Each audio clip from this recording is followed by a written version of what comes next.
ပရာဟိတမိခင်ကြီးမမမြောင်တရင်တစ်ပုတ်တွေ့ရမှစိတ်ဆိုးရင်ပြုံးသွားလေတယ်ကွင်းပဲဒါမျိုးစောင့်နေတာကြာပြီဟက်ကမနေကတစ်ခါလည်းမဟုတ်တစ်ခါလည်းမဟုတ်တောင်းကလည်းမဟုတ်ဘလို့လဲဟဲ့ရဲခွေးနှစ်ကောင်မြန်လာကြစမ်းဟုတ်ဟိုမှာလှိုင်းသားရခေါင်းကြီးငါးတဲ့အရင်လက်ဦးတော့မယ်နင်တို့တွေမဆက်သွားရင်အဲ့လိုခြီလန်းတွေမဟုတ်ပါဘူးဟဲ့ထိုကိစ္စမဖြစ်ပွားခင်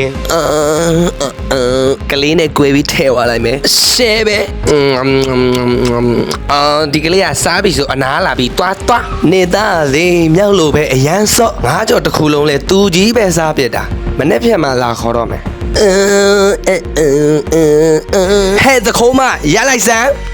ငါစီထဲမှာလူမိုက်ပြူစော်ထီတွေကိုစကြေးကောက်လို့ပေးရတာကတစ်မျိုးနေတို့ကတစ်မျိုးခုမှငိုမနေနဲ့ကောင်မလောက်ကင်စားရတာလွယ်တဲ့ထင်းနေတာဟမ်နင်ပြောစမ်းဟဲ့ရက်လိုက်စမ်းတော်ပါသေးရဲ့လှိုင်းသားရခေါင်းကြီးငါတဲ့အရင်မရောက်လို့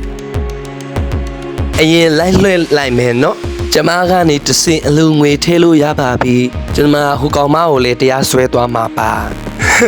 နင်နာသူကကျမပါအမရဲ့အိုးဘာမှပြောမနေနဲ့စခန်းရောက်မှရှင်ရဲခွေးခဏနေပါအောင်ဗျကျွန်တော်ကဘောမမီဒီယာပါဗျဘာဖြစ်လို့တခိုးကိုမဖမ်းပဲပိုင်ရှင်ကိုဖမ်းသွားတာလဲဗျတခိုးအုပ်ချုပ်တဲ့နိုင်ငံမှာဘာတွေမျောလင့်နေတာလဲငါကောင်ဟိုမှာပြူစောတိလှိုင်းသားရခေါင်းကြီးလာပြီအကောင်မေးကြည့်လိုက်လှိုင်းသားရခွေးဖြေပေးပါအောင်ဗျခမစင်းရဲဘူးလားကျွန်တော်တို့မရှိတော့ကခိုးစားလူစားဓမြတိုက်စားစွမ်းအားရှင်အောင်လုပ်ခဲ့တာဗျ